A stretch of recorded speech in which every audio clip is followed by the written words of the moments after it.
So I'm on the phone last night, and I'm leaning over the bench, and I'm looking over here at the GTX, and it dawned on me, it says, I'm looking at something that I have never, ever seen covered. In all of the Hemi stuff, and all of the magazines and videos and so on and so forth, I'm looking at something I've never seen covered before, and I think it'd be a great Hemi trivia video. But we're not going to do that yet. I'm going to show you some other stuff, because we've got a lot of things going on. And, let's start with Bottle Rocket. So, I'm ecstatic with the way this thing has turned out so far, in spite of our breakage. So first, let's say this. We didn't have a jack with us because we took Dallas's truck and trailer. Dallas thought I had a jack in the car. I thought Dallas had a jack in his truck. Neither of us had a jack, so that's how we ended up going to the track without a jack. All right, that's besides the point. Car ran fantastic. The 167 was like effortless. To get our number, we need approximately a 155 or thereabouts, 154, 155. So we're just about a tenth and change, right, on our 60 from getting the numbers that we're looking for. The car's top-end performance has never been in question. This thing runs like a beast out the back door.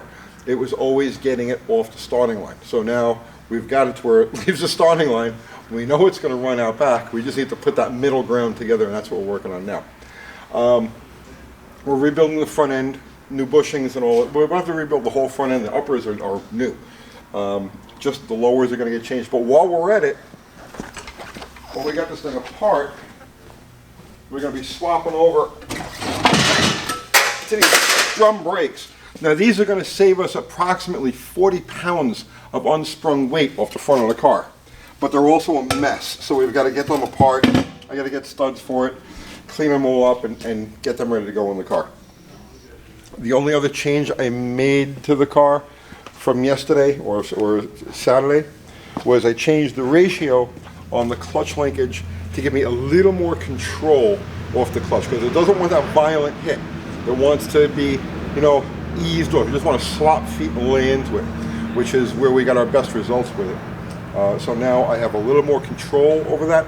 Should be able to launch it easier. And I learned a ton from the video. We did no tuning on this car as far as the suspension goes. So tire pressure was just, we had 22 pounds in there. And it was just a starting point, not because of any high science or anything. It's just, well, you got to start somewhere. Start at 22 pounds. And we didn't have a lot of air in the air shock, just enough to kind of even things out, just preload a little bit. So after watching the car's launch, I see exactly what we have to do. Next time out, we shouldn't have any problems. You should motor straight through and get us our number. That's this car. And you know what? Wait, before I even, I gotta say something about, I see, there's two overriding themes that come up in the comments. One of them is, running on a quarter mile. Why don't you run on a quarter mile? We're in Middle Tennessee. There are no quarter mile tracks around here. Everything is eighth mile, everything's eighth mile culture. Even our one track, which is a quarter mile that's 100 miles north of us, only runs eighth mile during the normal test and tune sessions. So it's like we have no quarter mile options. You have to understand something. Drag racing is changing. Drag racing is evolving. And one of those evolutionary steps is that it's going to the eighth mile, whether you like it or not. Everything will eventually be eighth mile. All of the outlaw stuff, the grudge stuff, the street outlaws, everything now is standard on the eighth mile. So get used to it. If you don't like it, it took me a long time to become accustomed to it myself. But I'm actually, I get it now. I'm starting to think in terms of those eighth mile times. So, but anyway, the number that we're after with this is a 70699. A 70699 will equate to approximately a 1099 in that range. And we need like a 152.60 foot to get there. So that's, all right, that's that. Plan Z, sitting, waiting, ready to go. We'll get to it, be patient. You understand something?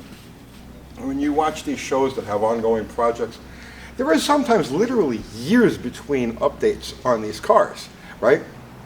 You have to be patient. Stuff will happen. You can't run a channel like ours on one project car alone or one theme alone. There has to be a variety of stuff. It takes a little time to get around to it. We'll get to it. Be patient. That was the other thing I wanted to mention when I was over there. Okay. Wrecker. We're working on the Miata, of course. So tomorrow, the plan is to test fire the motor.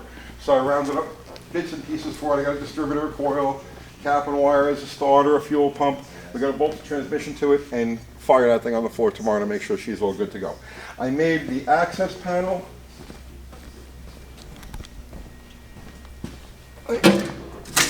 See? So this slides in here. I'll laminate this really nice. Oh, come on, I can do this. There you go. I'll laminate that really nice so it's a, you know, good solid piece. And then I just need to brace this up, and we can pretty much call this section of the car finished, that we can move on to the next phase on this thing. Is we need to work on the rear end on the pinion support and then fabricate a transmission cross member for it. So that's the next phase we're moving into on this thing.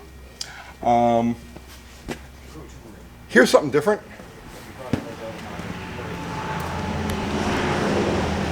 They got us a Ford truck to work on. What's happening, brother? Hey, how you doing? So, this is one of our neighbors from, who's your name? John. John. This is John. He's one of our neighbors here at the complex. He came up to you yesterday and he says, listen, I got this Ford truck that's been sitting around. What's the story with this now? This was my grandfather's truck. He bought it brand new in '64, late '64. It's a '65 F250 camper special. When he passed, he left it to my dad. And my dad brought it here thinking I could do something with it. I thought I could do something with it. I bit off more than I could chew, So this thing hasn't run. It's been a couple of years. It's been a couple of years. Yeah. So our mission here, we'll work on this tomorrow. Our mission here is to get this thing running for him. And there's something with the transmission too. Transmission, I got it working. You got it working? I got it All right, so we just got to get the motor going in this thing. Yeah. So tomorrow we work on this thing. And then I got a 63 one of these with a Y block that we're going to be dropping in on Saturday morning. You get that car running. So, Lee, what else we got going on? I got to build the 383. I got to do the Super 6 for the Miata. I'm doing the intake. I got to do the exhaust manifold, grind it all down, have an air gap, weld a plate on there. Yeah, you don't have time to talk. Why are you talking? Keep working. We got to get stuff done. Yeah, all right, so the Hemi trivia. All right, I got to change my... So look at this, okay? This is something I've never seen covered before. Oh, by the way, well, my friend Shane Polito over at CompCams, this guy's a scientist. This guy is good, right? So he designed a cam for Andy for this engine, for this application specifically. We're going to bang the heads off of it this weekend and change the valve springs out to match the cam, and parts are on back order. It may be a couple of weeks before we have everything we need to put this car back together again, so just be patient with that. Okay, so everybody knows that a Hemi uses special K-frame and special motor mounts, right? But you know, people never covered why. And this particular view is something that I have never seen anywhere covered. I mean, I've seen it 1,000 times with, you know, but I've never seen it covered anywhere. So I figured, let's do something real quick, right? So here, come around here. Here's a wedge block, okay? Here's a 383 block, and you see here's the motor mount here. And one of the distinctive features of a Hemi block is that it has a pad right here that has 3 studs that stick out of it, 3 holes with studs, and that's for the motor mount. Now, why does a Hemi use special motor mounts and K-frame?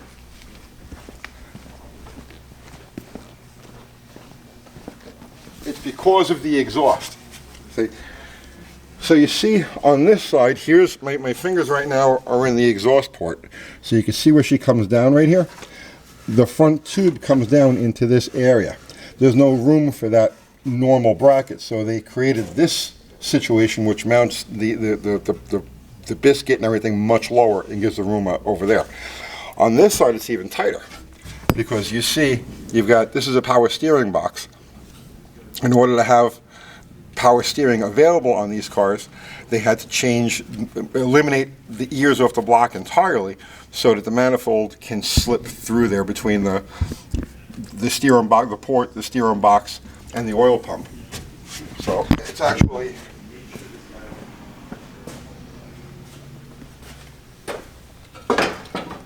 you can see the crazy kink that they had to put in that cylinder to make it all fit. But this is the reason why the Hemi uses special K-frame and motor mounts. think I covered everything to this point, right? There's a lot going on here, and there's going to be a lot more going on here as we move forward. This is why we moved into the shop. You know, the space, the freedom to get all of these various projects and things going. There's even a couple of LS motors sitting in the back of a truck outside. They don't belong to me, but we may be doing something with them soon. All right, I got to get back to work. I'll see you tomorrow.